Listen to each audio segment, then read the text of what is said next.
La venganza será terrible.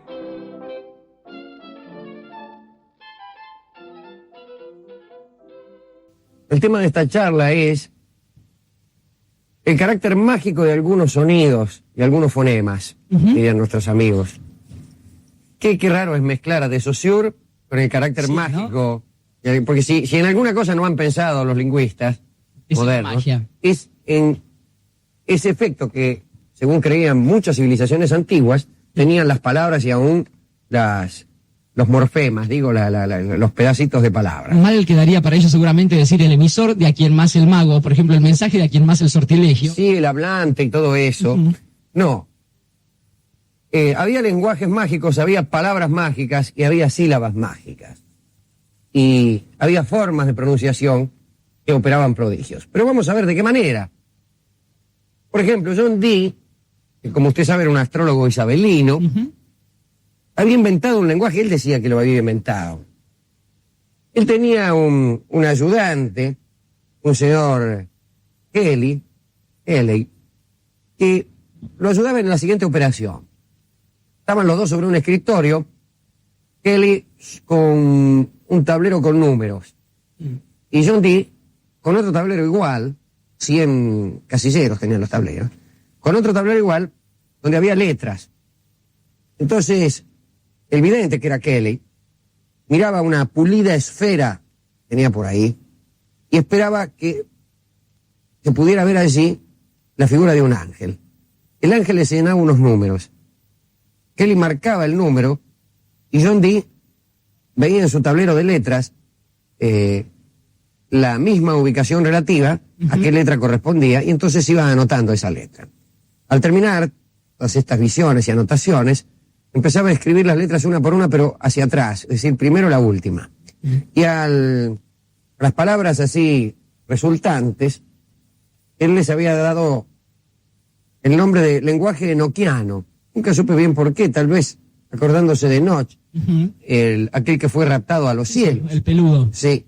Y decía que era un lenguaje dictado por los ángeles. El caso es que, sea como fuere, muchos magos han dictaminado que este lenguaje era verdaderamente eficaz para operar algunos prodigios. El famoso Aleister Crowley solía usar el lenguaje enoquiano de John Dee y decía cosas como esta: Eka sodokare ladgoho, torsodu odo kikalega, sodokare od sodameranu. Bueno, cuando lo decía él sucedía algo. En este caso, nos hemos quedado tan frescos y no ha habido ninguna aparición angélica ni demoníaca. A lo sumo se lo ve a usted con ojos raros, en todo caso, diciendo, ¿qué le pasa, pobre hombre? Sí, bueno, no.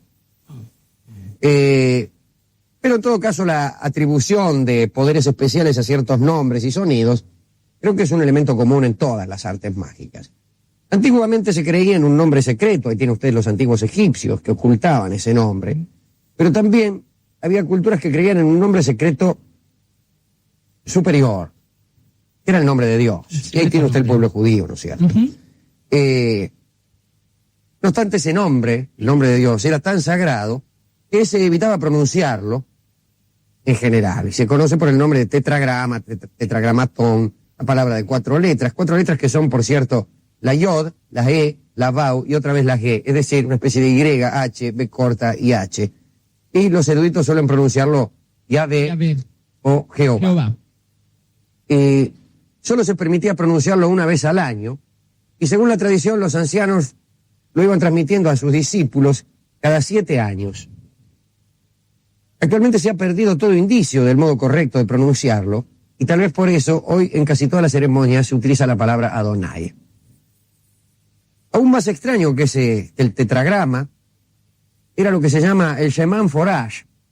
Sheman Forage no era otra cosa que el extraño apelativo de la fórmula de 72 sílabas empleada por Moisés para separar las aguas del Mar Rojo, cuando los perseguían los egipcios. ¿Recuerda usted? Sí, señor. Bueno, se llama Sheman Forage a esa fórmula. No es que dijo Sheman Forage. Sheman Forage es el apelativo. La fórmula tenía, como se ha dicho, 72 sílabas y debe ser de una pronunciación muy ardua, porque si fácil fuera, el Mar Rojo estaría separándose a cada momento con los inconvenientes que estas circunstancias suelen ocasionar. Sobre todo a los peces, ¿no? Sobre todo a los peces y a la navegación. El 72 tiene, 72 que son las sílabas del Chemin Forage, tiene desde luego también una significación mística para los cabalistas, que se pasaba combinando números y sílabas. La idea, como bien nos dice Borges, es que nada puede ser casual en un texto divino. Si la Biblia ha sido inspirada por la divinidad, ninguna cosa, ni aun la ínfima de sus letras, puede ser una casualidad. Y entonces todo debe tener algún significado. El número de veces que está la yod, el número de sílabas, la letra con que empieza, etcétera. Entonces hacían toda clase de combinaciones y Johann Reuchlin estableció la relación que hay entre el tetragramatón y el Chemin Forage.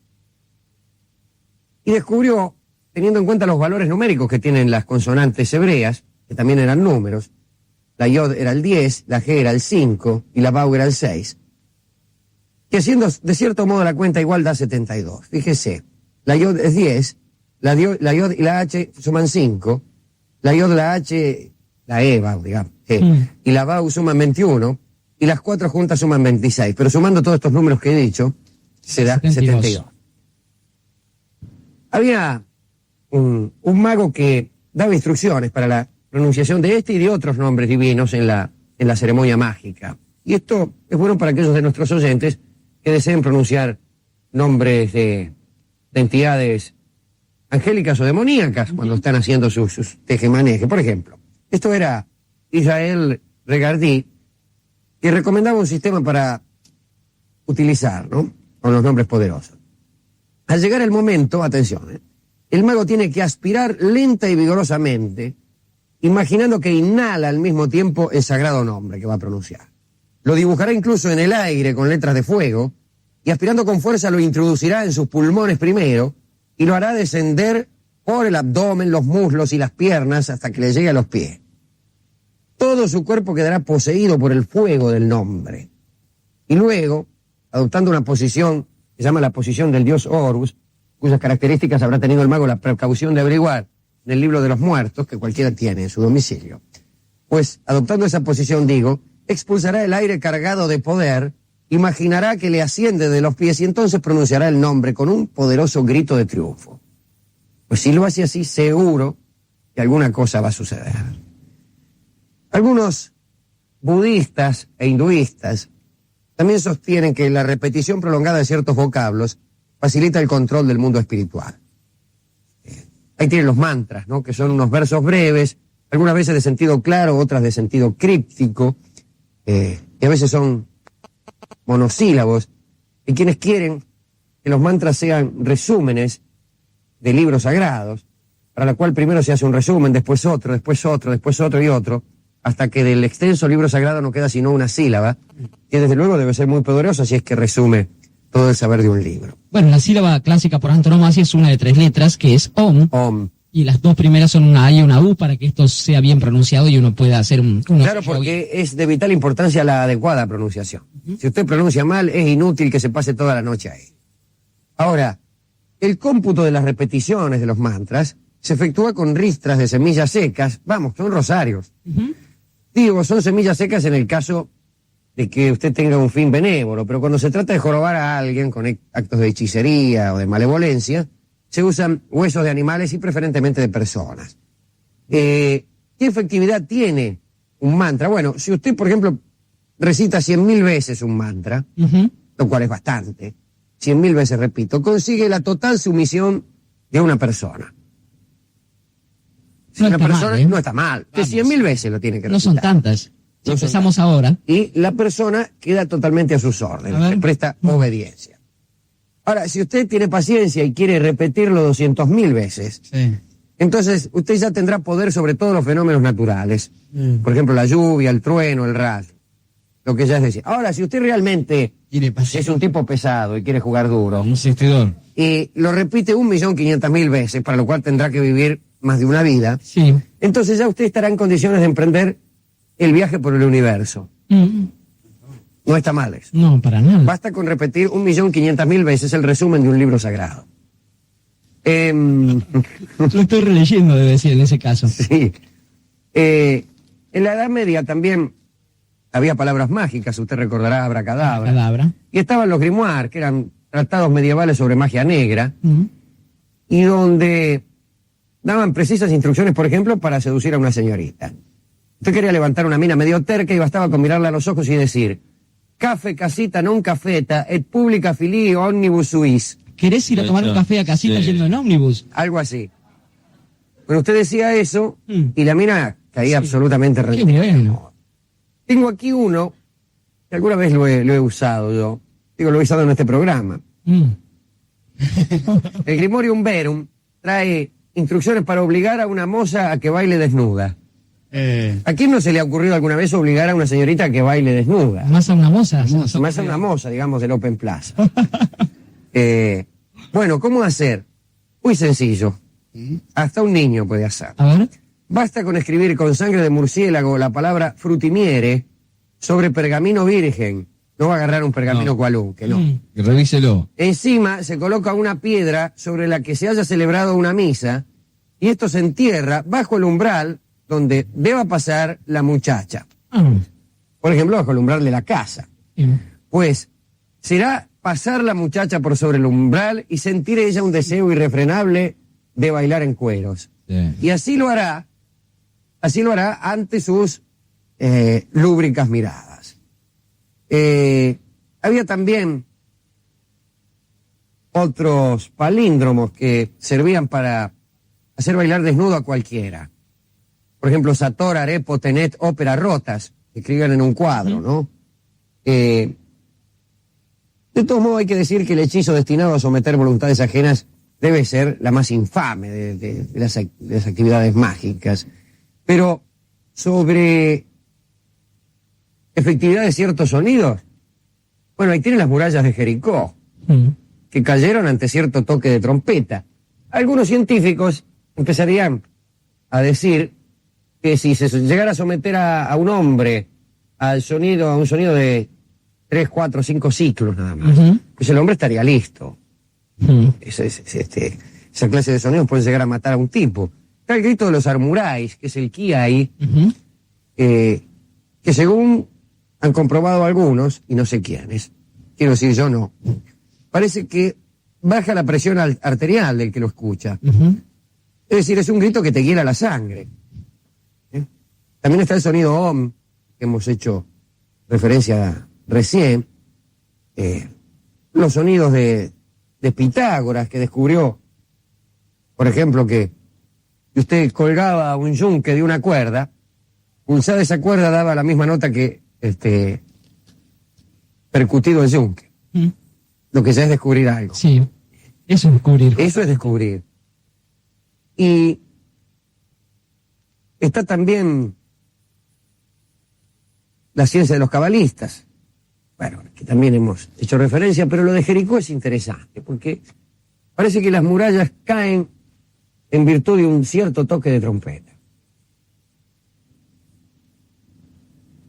Otros científicos dirán que ha habido investigaciones en Jericó que por lo menos certifica que algo raro sucedió. No se sabe qué, pero algo raro sucedió.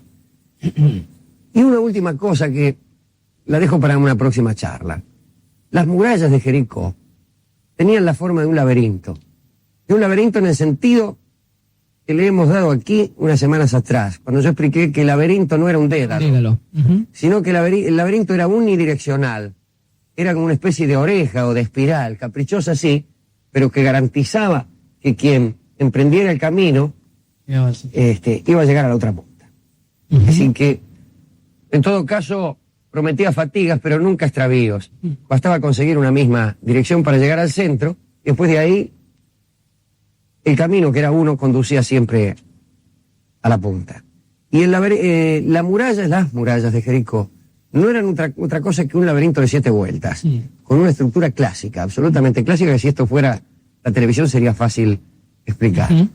Le dejo ese clavel retinto. Pero otra de las virtudes de las palabras, y no la más pequeña, es la de conseguir que alguien se duerma. Vamos a dedicar...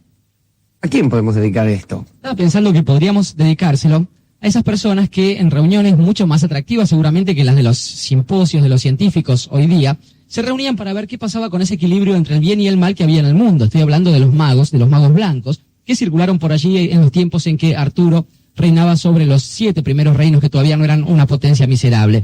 Y entonces cuando se reunían estas personas, se decían unos a otros su secreto nombre, justamente porque el secreto nombre de cada mago permitía el dominio de unos sobre otros, y esto garantizaba por lo menos el juego limpio en ese tipo de relaciones. Uno que le ha regalado su secreto nombre a tanta gente, y ese secreto nombre ha sido usado de una manera... Ha sido usado para adquirir lavarropas y cosas así. Ese tipo de cosas, creo que bien puede dedicarlo a las personas que sean capaces de recibir ese secreto nombre, a los magos que hacían eso, y en general a la gente que se ha preocupado alguna vez, además de conseguir el dinero para pagar la siguiente cuota de lavarropas, que no es poco. Digo, ¿por qué pasa con esa batalla entre el bien y el mal? Que si le preocupara un poco más de gente, quizá las cosas podrían ir un poco más de forma más interesante en estos pagos. Es verdad, cada tanto hay que ir al frente de batalla y tirar unos tiros para el lado de la justicia. Mientras tanto, el trío argentino, Irusta Fugazo de Mare, regalarán a todos nuestros magos amigos Duerme, para ver si hipnotizamos a alguien.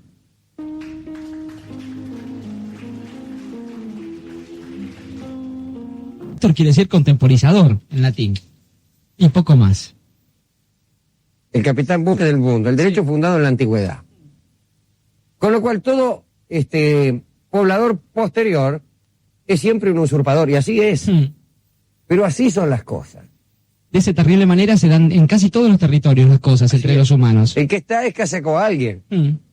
Está jugando en la cancha de fútbol de la Costanera.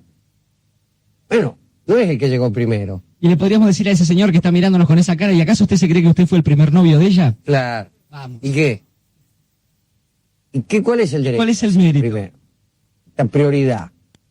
Inventábamos alguna vez un mundo donde los privilegios se obtenían no por mérito, ni por herencia, ni por poder, ni por fuerza, sino solamente por prioridad en el canto. Como los chicos, cantando. PRI para ser presidente. Ya está. Ya está. Último para trabajar de jefe de sección. Primero para presidente de la Cámara de Diputados. Segundo, tercero, cuarto. Bueno. Me abstengo. Pero estábamos con las moscas. William Shakespeare había nacido el 23 de abril del 1564 en Stratford, on Avon. Hijo de un señor John Shakespeare, se escribió un poco distinto, de una señora Mary Garden. Hay que esperar 18 años para saber algo más. Y en 1562 se descubre un nuevo vestigio de su existencia, cual es su licencia de casorio. Se casa con una joven, o no tan joven, Anne Hathaway, que estaba encinta, por cierto, y que era 8 años mayor que él. Tuvo 2 mellizos. Uno, curiosamente, se llamaba Hamnet. No Hamlet, Hamnet. Murió chico. Pero bueno, no vamos a aburrir con cosas que se saben de él, que son todas aburridas. Todas.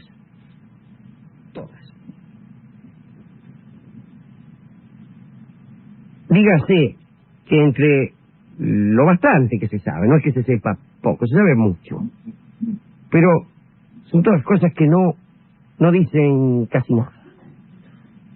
Es la vida muy vulgar de un hombre que a veces litigaba, andaba en pequeños chanchullos, compraba, vendía, pedía préstamos, obtenía pequeños honores. Vamos, entre ese hombre pequeño, del cual se tienen noticias o se tiene documentación, y su obra, sería poco decir que hay un abismo. Otra cosa, otro dato, antes de empezar con el verdadero relato de hoy. Pues en esa época, estamos hablando del siglo XVI, la idea de autoría de una obra, y lo hemos dicho muchas veces en este programa, no era como esta idea quisquillosa que se tiene ahora. Había incluso, en lo que se refiere al teatro, una considerable indiferencia por la autoría. A punto tal que, representada una obra, Primero se consideraba a los actores, quizá al empresario, y en último término, y a veces ni siquiera constaba en los registros, al autor. La indiferencia iba también hasta el no tener en cuenta los plagios, que eran muy frecuentes. Bueno, en siglos anteriores, ustedes recordarán cuentos que aparecen en Geoffrey Chaucer, en Boccaccio, en Petrarca, etcétera, etcétera, sin que a nadie se le mueva un pelo. Se consideraba bastante lícito apelar a relatos de algún otro, y cuando digo de algún otro digo mal, porque los relatos estaban en el ambiente y les pertenecían a todos, para engrosar la obra propia. Muchas veces no se firmaba, muchas de las obras de Shakespeare no han aparecido con su nombre. En 1623, después de su muerte, bastante después de su muerte, se publica con la supervisión de dos actores del Teatro El Globo, que era donde laburaba el niato este, el célebre folio que agrupa, excepto Pericles, toda la obra de Shakespeare. Está dedicado a los condes de Pembroke y de Montgomery. Trae el famoso grabado con la carita del peladito ese que creemos que es Shakespeare. Contenía también algunos homenajes de compañeros de él, personas que lo habían conocido, entre ellos el de Ben Jonson. Hablemos un cachito de Ben Jonson. A él se le deben algunas famosas definiciones sobre Shakespeare, sus pocos latines y menos griego. Bueno, son de ese comentario Jonson. El cisne de Avon también es de Jonson. Aquella historia según la cual algunos compañeros de Shakespeare comentaban que jamás, habiendo escrito algo, tachaba. Dice, nunca se le ha visto tachar una línea. A lo que Jonson dijo, ojalá hubiera tachado 1000. No sé si en ese comentario o quizá más adelante, Jonson dice que él no quiso disminuir la gloria de Shakespeare, sino que estaba indignado porque los actores ponían el acento justamente no en una gran virtud, sino quizá en un defecto, cuál era el de no tachar jamás una línea. Habla Jonson y señala algunos errores de la obra de Shakespeare, algunos que rozan el ridículo. Cita esta línea, debe ser en Antonio y Cleopatra. Alguien le dice a César, eres injusto conmigo. César contesta, César no ha sido jamás injusto, sin justa causa. Quizá ha sido un chiste no muy bueno. O sea. Todos los colaboradores de este infolio están de acuerdo en un punto. Las 36 obras que allí se presentan son de la autoría de este actor poeta. Ahora, ¿qué pasaría si no fuera así? Si estas personas mintieran o fueran ellas mismas víctimas de una intriga. Vamos, si en realidad Shakespeare no hubiera sido autor de esas obras. Y bueno,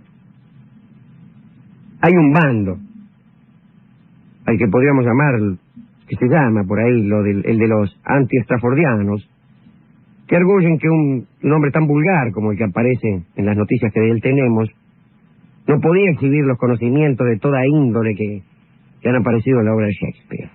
¿Cómo pudo disponer sin estudio del vocabulario más hermoso y variado de todos los tiempos? ¿Cómo pudo hablar, por ejemplo, de Venecia o de Navarra sin haber estado jamás allí? O redactar en francés sin conocerlo. Enrique V, ¿no? Entonces dice, Shakespeare fue una máscara, un testaferro, tras el cual, por razones que varían, según el candidato, se habría ocultado, bueno, ¿quién? Y el candidato tiene que ser un tipo nacido entre 1560,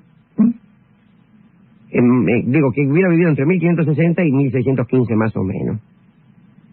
Tuvo que haber sido un letrado de mucha alcurnia, conocedor de Ovidio y de Plutarco, conocedor del francés, del italiano, lector en el original de Boccaccio, de Montaigne, de Rabelais.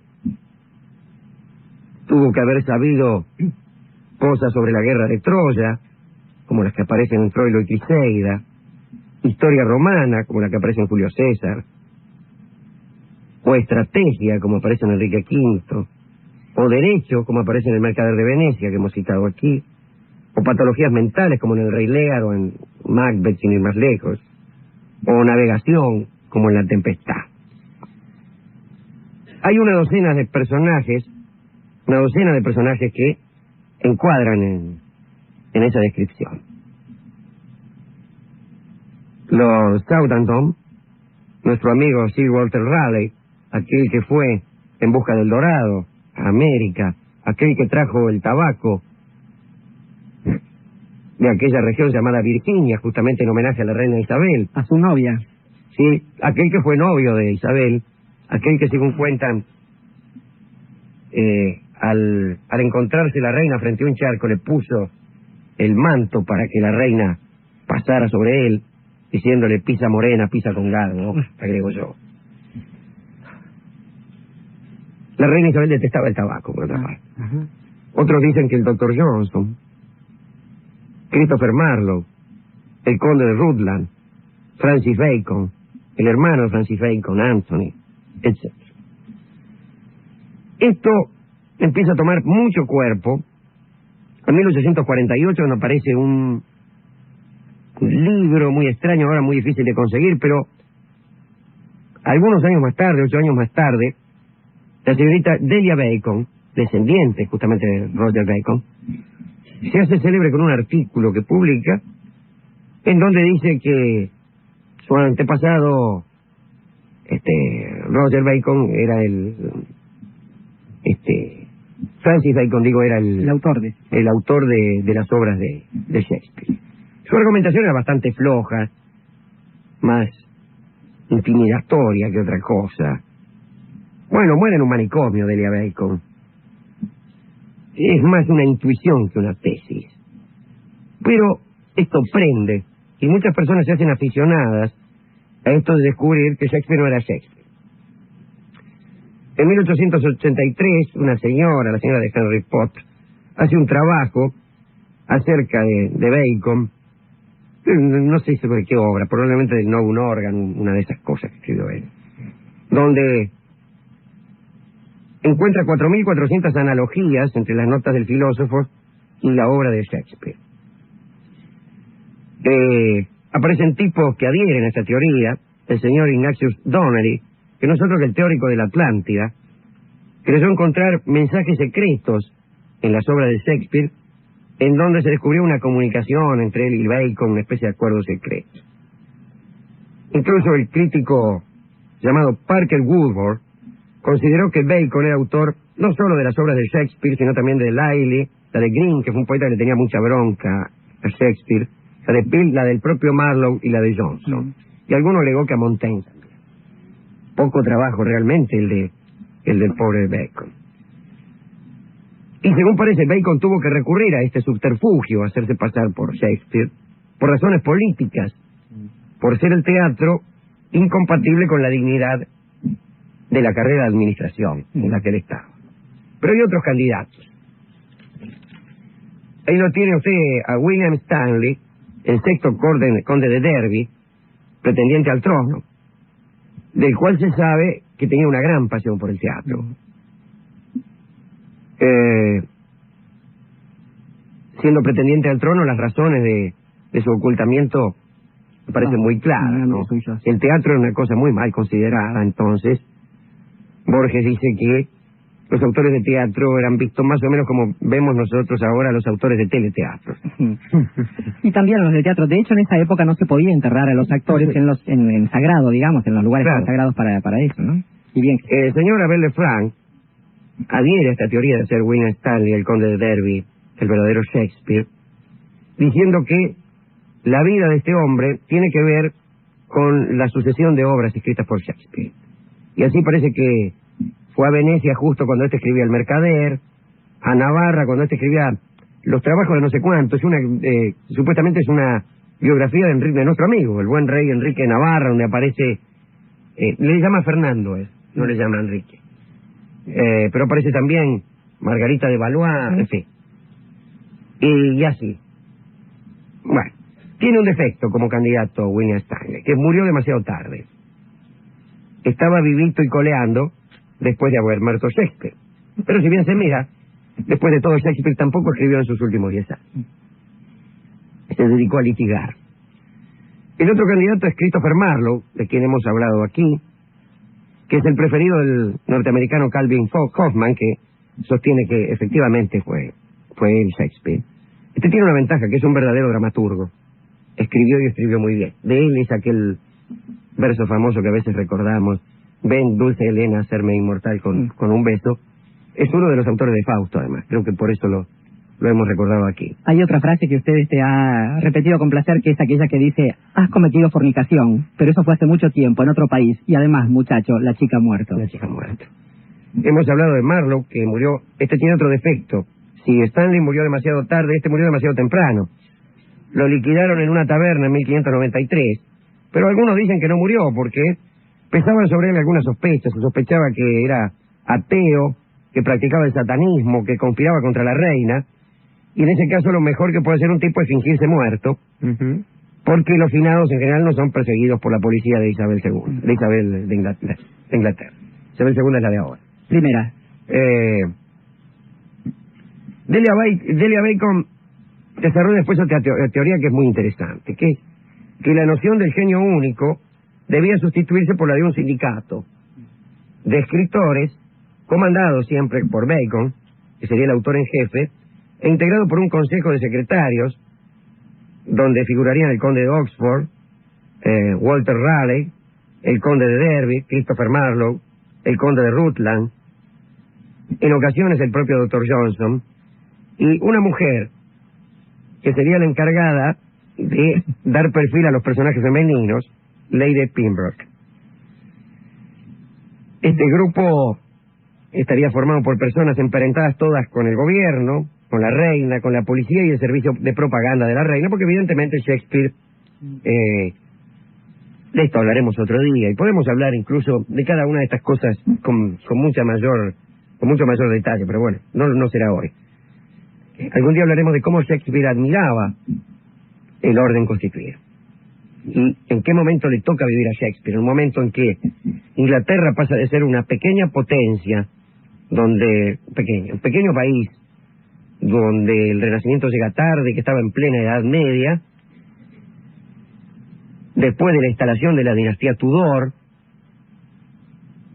después de la Guerra de las Dos Rosas. Después de la Guerra de las Dos Rosas, que había deshecho el país. Bueno, el rey Enrique, y después Enrique VIII, el barba azul coronado, y el hijo Eduardo, y la hija María Tudor, e Isabel, que convierte, pero en una generación, al país en una gran potencia, por razones que no viene al caso explicar más. Pero bueno, parece que Shakespeare era un poeta oficial, lo cual podría llegar a granjearle la antipatía de aquellos que prefieren los malos poetas con tal de que sean opositores. Mire lo que me ha sucedido. Hasta aquí las cosas. Humildemente he tomado algunas notas, y en general todos estos argumentos que parecen muy bien acrisolados tienen alguna falla, y yo alguna vez he dicho que la falla hay que buscarla al principio. Cuando hay algo que parece indestructible, vayan bien al comienzo, porque ahí debe estar la trama. No lo busquen en un detalle del final. En las premisas y no en las conclusiones, dice usted. Al revés. Tiene que haber alguna petición de principio. Y yo creo que la petición de principio surge aquí. Dice: ¿cómo pudo disponer sin estudio del vocabulario más hermoso y variado de todos los tiempos? ¿Cómo pudo hablar de Venecia y de Navarra si no había ido nunca? Vamos, ¿cómo pudo saber tanto? Como se ha dicho ahí, ¿dónde está? De derecho, de historia romana, de estrategia, de navegación.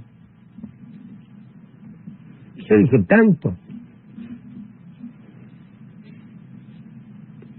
En el Mercader de Venecia, las citas geográficas son dos.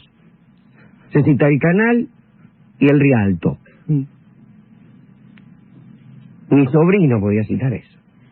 Se me dirá, en aquel entonces no había cine, bueno, pero había almanaques y había manuales de divulgación igual que ahora. No era necesario haber ido a Venecia para nombrar el canal.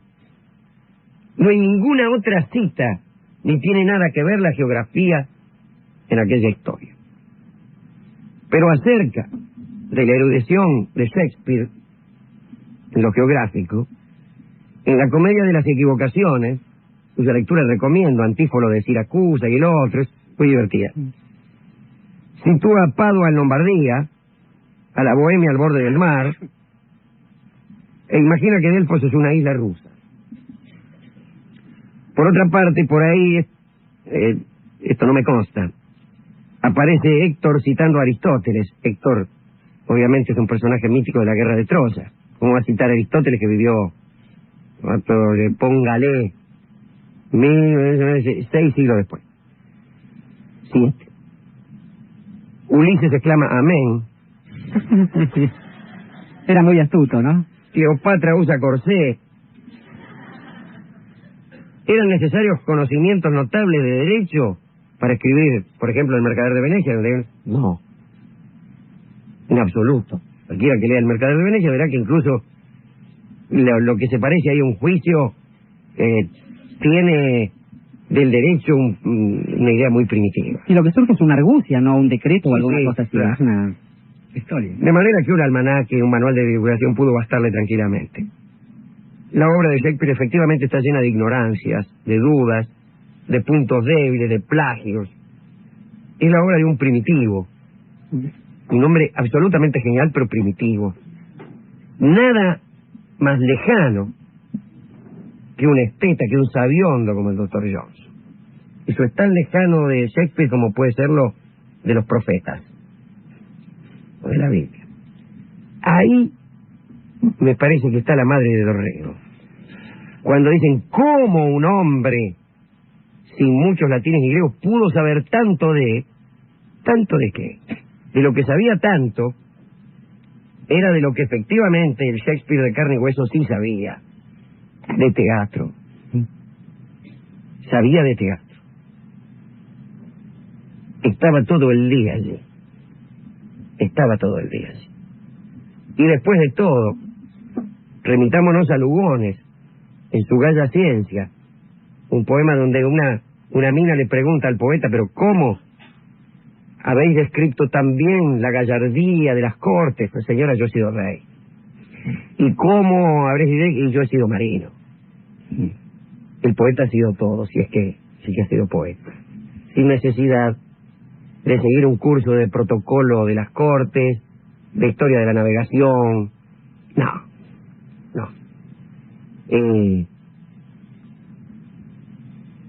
Yo creo que sí hasta algo raro con Shakespeare. Pero de ahí a intentar demostraciones acerca de Marlowe, de Raleigh o de quien fuere, nada más que porque nos cuesta entender que un hombre sin haber salido de Oxford puede escribir El Mercader de Venecia, me parece un flojo comienzo. Ahora bien, algo raro debe haber, pero no está aquí. Seguro que no está aquí. Estos argumentos nos dan risa. ¿A quién dedicar, digo, este paseo no ya por la vida de Shakespeare, sino por aquellos que argumentaron que este hombre, este actor del Teatro del Globo, no había escrito nada? Es menester, Alejandro, que yo le dedique a usted este primer chiste tonto que voy a hacer porque creo que ha llegado el momento de hablar en castellanos. Y justamente, después aclararemos qué quiero decir con esto. Cada vez que aparece la vocación por sacarle la autoría de ciertas obras a una persona, a mí me vienen a la mente unas líneas de un tal William Shakespeare que dicen: By the pricking of my thumbs, something wicked this way comes. Lo siento en el escozor de los pulgares, algo malvado, alguna porquería se avecina. Entonces, creo que es necesario que dediquemos este primer tramo del programa a ciertas personas que han sabido pasar por encima de esto. Y pienso primero en el amigo Rostand, capaz de concebir un personaje como Cyrano de Bergerac, que hizo justamente de la cesión de la autoría de sus versos una verdadera virtud, quizás la más bella de las virtudes que puede tener alguien que se dedica a la creación de la poesía. Pienso en otro amigo, un muchacho Jorge de la parte de Palermo, que supo decir alguna vez que el mayor de los méritos al que podía aspirar un escritor era que alguna de sus frases se convirtiese justamente en algo, en un patrimonio popular, algo que uno pudiese usar sin saber quién coño lo había escrito. Yupanqui decía eso también, que el destino más feliz de una copla era ser anónima. Pienso después en otro amigo de este programa, en Chrétien de Troyes, y en los que lo precedieron y los que lo sucedieron, que alguna vez tomaron una historia como la saga de Arturo en homenaje de su patria y la reescribieron una vez tras otra, sabiendo que estaban haciendo su propia obra, pero que además estaban trabajando con un tesoro que era patrimonio de todos y jamás se preocuparon por esa historia de la originalidad. Y pienso también en nuestro amigo don Miguel de Cervantes, que alguna vez, aún inventando un género, supo reírse de cierto tipo de lugares semejantes a esto de los patrimonios. Por eso cada vez que uno escucha que alguien reivindica para sí la historia de una idea o que se queja porque alguien lo acusa de robar, digo, no podemos tener ante eso otra actitud que la de una risa, loca. Risa loca toca Horacio Salgán con Ubaldo de Lío, para Shakespeare y para todos aquellos que en lugar de preocuparse por quisquillosidades, crean. Ayude a colocar el equipaje de aquellos viajeros. ¿De cuáles? De aquellos. Ah, los de allá. De aquellos que están allá atrás. Que vinieron de La Plata. No, me equivoqué. De aquellos viajeros que puedan necesitar su ayuda. Al entrar en el compartimiento... ¿Qué compartimiento? ¿Cómo va a viajar? En el vagón debe ser. Ah, pero estos son los compartimentos de los vagones europeos. Camarotes. Camarotes. Demuestre su afabilidad saludando a sus compañeros de viaje. Yo me subo ahí al Roca, Sí. me meto en el vagón y saludo. ¿Qué tal? ¿Cómo le va? Hola, buenas tardes. ¿Alguno quiere que le ayude? No. Sí. ¿Alguno quiere conversar? ¿Una frase de tanteo?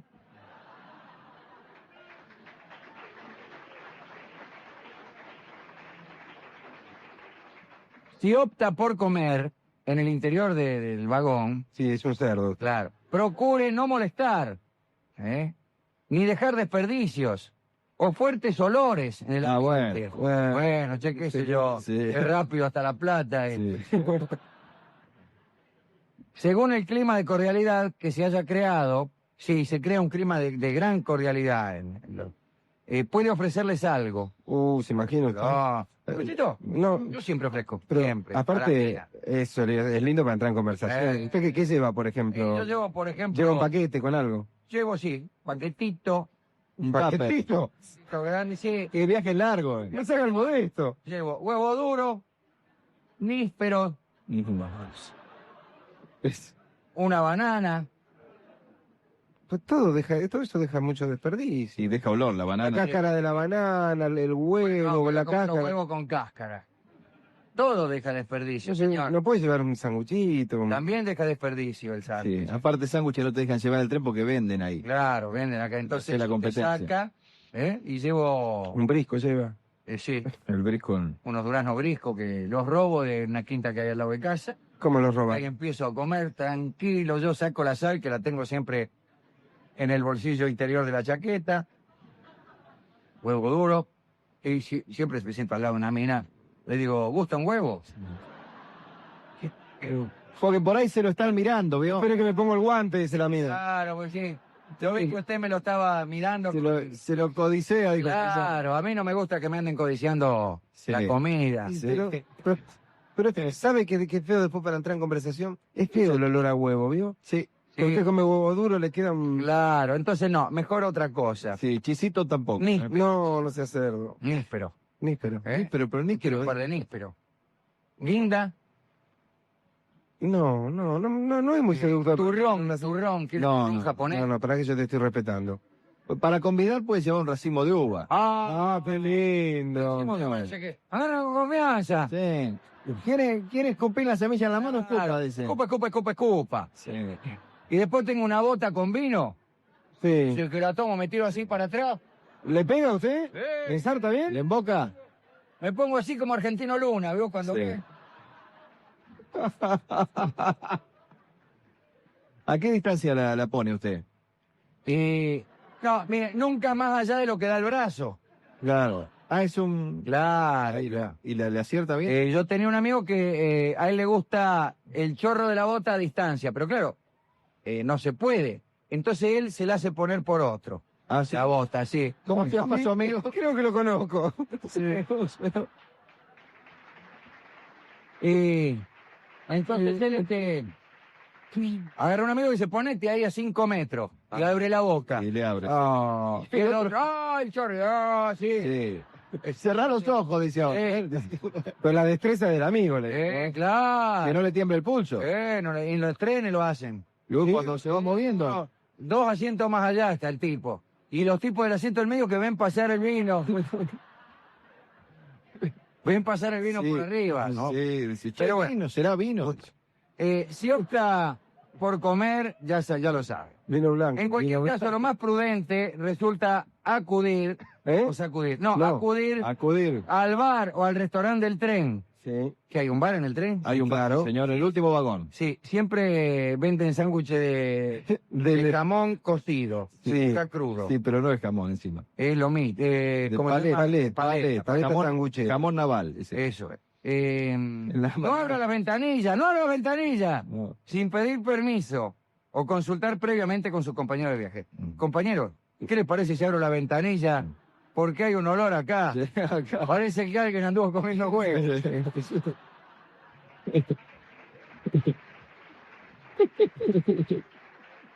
Y para finalizar, 2 palabras bastan.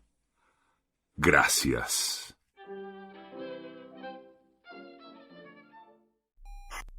Oficinanerd.com. Pasión por el podcast.